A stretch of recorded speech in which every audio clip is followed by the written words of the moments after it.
This male black palm cockatoo lives in Queensland, Australia. He's on a tight house hunting deadline. It's breeding season, and his lifelong partner lays just one precious egg every 2 years.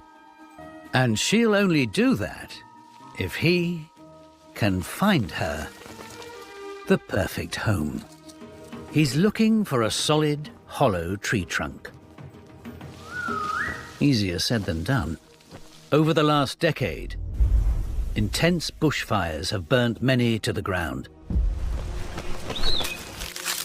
This one is spacious, but its foundations leave a lot to be desired.